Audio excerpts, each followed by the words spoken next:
Hey, it's Josh Jacobs, and you're listening to Fantasy Football Counselor. Welcome to the show, everybody. Joseph Robert, the Fantasy Football Counselor.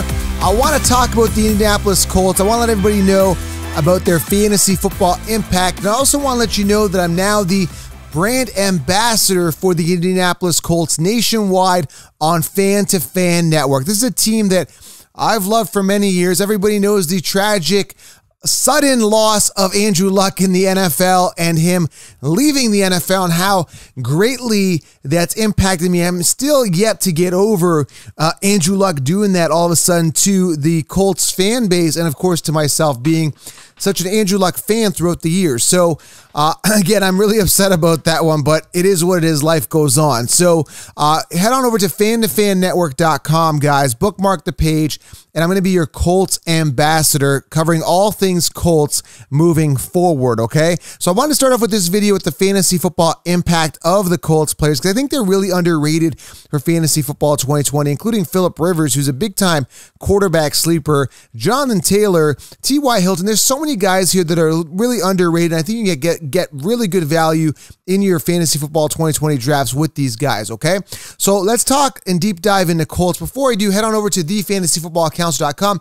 It is draft weekend. Now, it is September 3rd at the time of the filming of this video. So make sure you guys get the 16-round draft solution and secure that championship. This is as close to as bulletproof you can get to dominate your leagues, guys. I put everything into it. Sleepers, breakouts. It's a video training with all the notes, including full mock drafts of me doing mock drafts as if I were to actually draft a team. Everything you need, guys, in 16 rounds.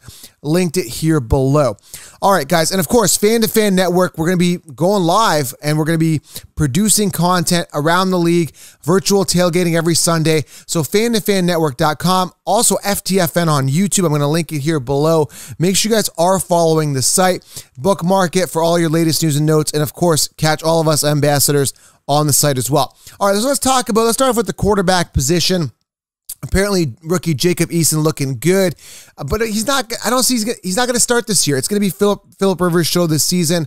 Now, Phillip Rivers, obviously a guy who's probably got a chip on his shoulder. He's going to play hard this season. Understand he's going to be behind a great O-line that's going to protect him. And understand, guys, that he is a sleeper. He also was 7th in attempts last year in amongst quarterbacks. So I really like Phillip Rivers. I like the upside there. I like the talent there. I like Phillip Rivers to be a guy that I would get as a backup quarterback. Now understand, when you are drafting quarterbacks, always make sure that you always get a backup. So in a 1 quarterback league, you need 2 quarterbacks. In a 2 quarterback league, you need 3 quarterbacks. Always cover yourself for potential lack of production from your starter, bye weeks, and of course, potential injuries, right? So Phillip Rivers is a guy that I think will perform really well this year. I think he's going to be maybe top 10 potential, but he's never a guy that's ultra exciting week in, week out, but you're going to get the consistent, steady production out of him for fantasy production. Now, Jacoby Brissett, obviously not a guy that I really trust. He's a backup to Phillip Rivers, but just a super safe guy that played it safe. Rivers is going to take more shots down the field. Going to be more exciting to watch Phillip Rivers under center there for the Colts this year. So Rivers fantasy football sleeper with some basic upside and security, okay? Let's talk about the running back situation. Obviously, a lot of question marks to Marlon Mack and Taylor now. Marlon Mack looking really good in training camp. A lot of that could be predicated due to the comfort level of him being on the team for several years and, of course, being more of a veteran. Now, Jonathan Taylor's got to come in, learn the playbook, learn that offense, and get integrated into the system. Obviously, Mack has got that edge being there, like I said. Now, talent-wise, I mean, Jonathan Taylor is obviously a lot better. Marlon Mack, years to wow us, we're not wowed. He's had 1,000 or two seasons with over 1,000-yard rushing. I understand that he can be a 1,000-yard rusher, but he's going to be a boring guy, similar to the Carlos Hydes of the world. Guys that are just par at best, but never guys that are really going to accelerate. Now, Jonathan Taylor, a guy that, was a workhorse 3 years in a row, did some amazing things in college, is slated to be a backup to Marlon Mack entering the season.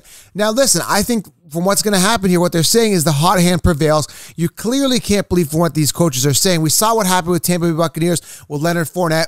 They're saying Ronald Jones is the starter. He's the guy, yet they bring in McCoy and they bring in Leonard Fournette.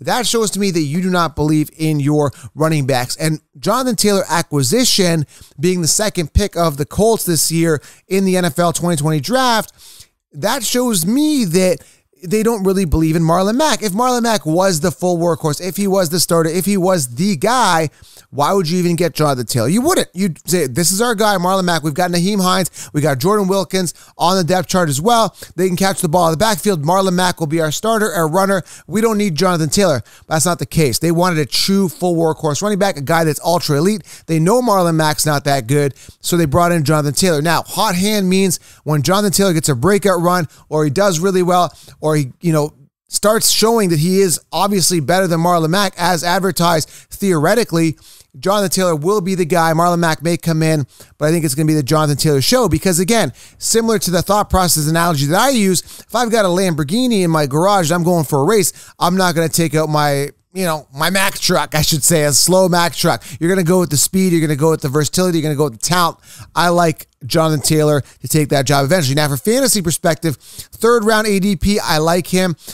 Good value. Make sure you go robust RB strategy. If you do draft him, he could be rookie of the year potential here. I mean, like I said, great O-line, great offense. He's got the veteran Phillip Rivers. Now, one thing you should consider, Phillip Rivers was dumping the ball off a lot to Austin Eckler.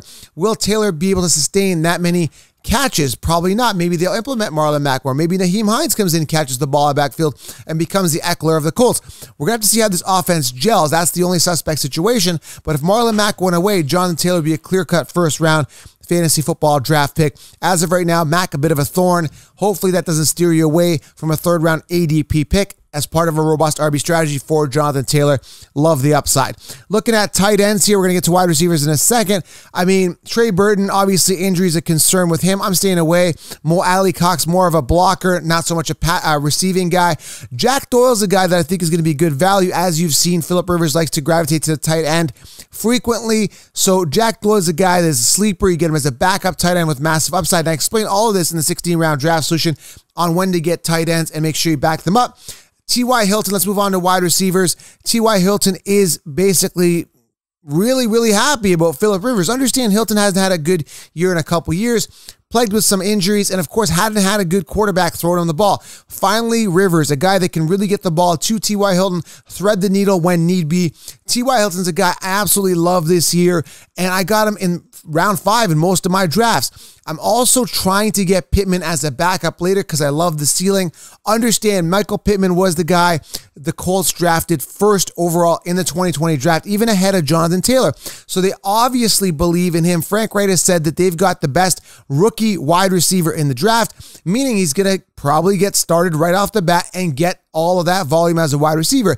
There is some threat with Paris Campbell or Zach Pascal, but I'm not really concerned. Like I said, the high draft capital, the talent, and the upside of Michael Pittman excites me. So I'm comboing T.Y. Hilton and getting Pittman later. Both of these guys, immensely great value. Pittman sitting like 65th amongst wide receivers in PPR rankings. T.Y. Hilton, a guy you can get in the 5th round, a wide receiver one.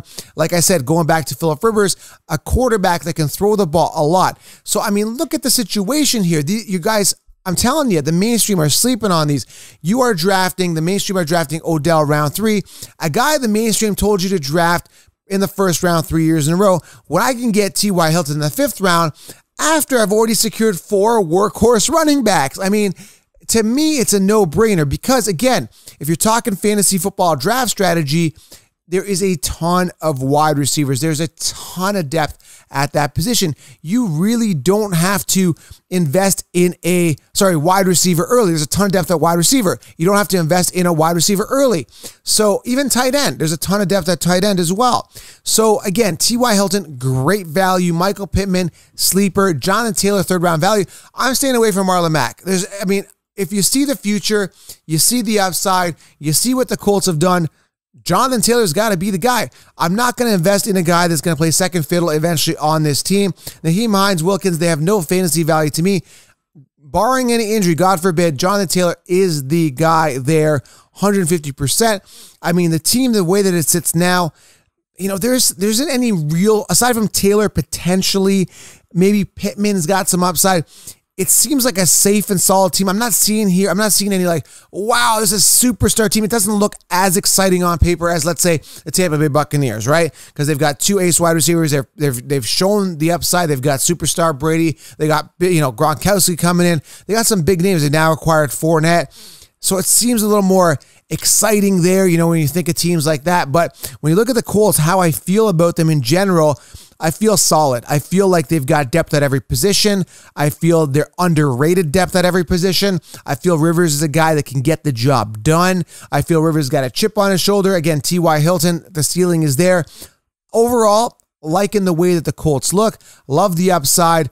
Love the fact that I can get value on the Colts in 2020 fantasy football. So when you are doing your draft, don't count out the Colts. You know what I'm saying?